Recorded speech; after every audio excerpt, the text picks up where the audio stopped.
कहानी बीरबल की खिचड़ी। पौष के महीने में शाम के समय कड़ाके की सर्दी पड़ रही थी। पक्षियों के झुंड अपने अपने बसेरों की ओर उड़ते जा रहे थे। अकबर बादशाह छत पर खड़े खड़े यह सब देख रहे थे। आज उनके साथ बीरबल भी मौजूद थे। यमुना की लहरों को छूते हुए हवाओं के ठंडे झोंके आते और दोनों को ठंडा करते हुए निकल जाते। दोनों ही नगर की जनता के हालात के बारे में चर्चा कर रहे थे। दिन डूबते ही लोग गलियों और सड़कों पर दिखाई नहीं देते थे। पाला पड़ रहा था। नगर की जनता और पशु पक्षियों का बुरा हाल था। अरहर और मटर की फसलों पर पाला पड़ गया था। इन गंभीर बातों के बाद वे साधारण बातों पर उतर आए। यमुना नदी की ओर देखते हुए अकबर बोले, बीरबल, ऐसा भी हो सकता है कि कोई व्यक्ति गले तक डूबा हुआ पूरी रात यमुना के पानी में वीरवन की बात सुनकर अकबर आश्चर्यचकित रह गए। अकबर ने कहा, तो ठीक है, कल एक ऐसा व्यक्ति तलाश कर लाओ। पूरे दिन चीरवत यमुना नदी के आसपास के धीवरों से मिलते रहे। आखिर में बीरबल ने एक ऐसा व्यक्ति तलाश लिया। शाम होते ही बीरबल उस व्यक्ति को लेकर अकबर के पास पहुंचे।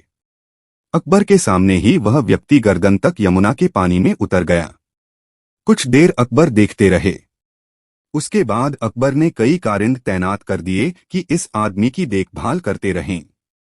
सुबह होते ही बादशाह छत पर आए, देखा तो यह आदमी उसी तरह पानी में खड़ा हुआ था।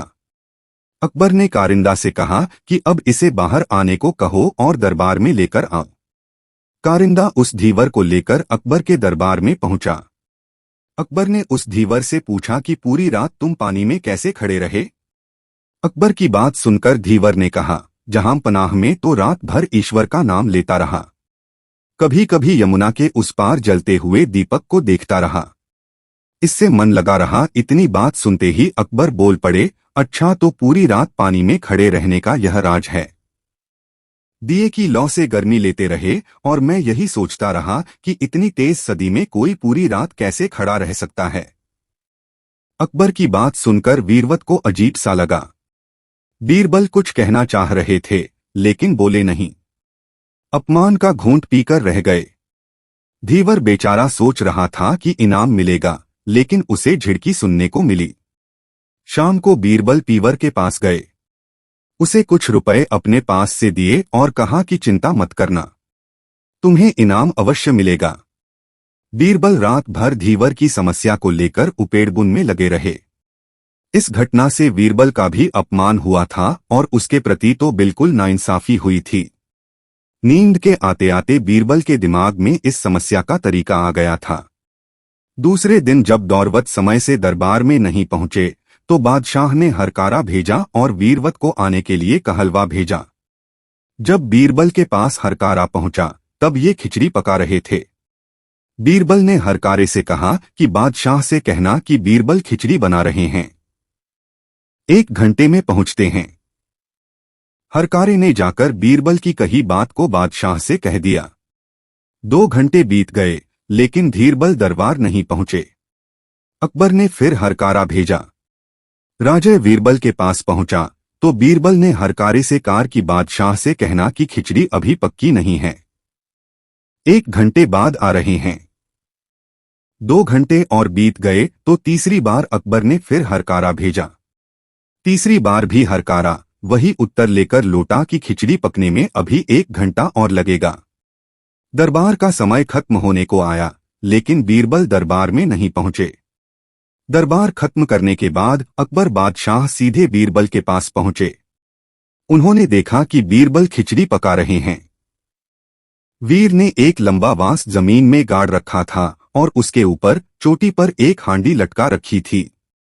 बीरबल ने बांस के नीचे जमीन पर चूल्हा जता रखा था।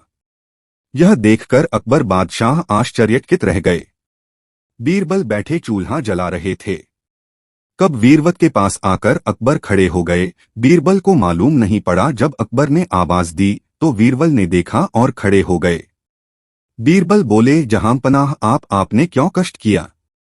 खिचड़ी पकाने में लगा हुआ है, एक ही नहीं रही है।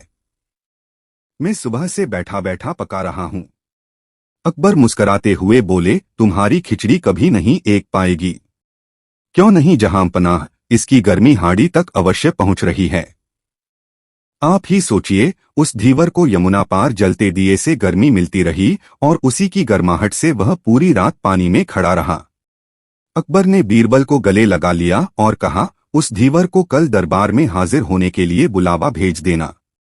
आप भी समय पर आ जाना, यहीं खिचड़ी मत पकाते रहना। इतना कहकर अकबर बादशाह चले गए। दरबार लगा हुआ था। बीरबल धीवर को लेकर समय पर पहुंच गए। अकबर बादशाह ने अपनी मूल को सुधारते हुए धीवर को सम्मानित किया और सम्मान के साथ ही अच्छा इनाम भी दिया। दरबारियों ने आपस में कानाफूसी करते हुए आपस में कहा, यह सब बीरबल की खिचड़ी का कमाल है।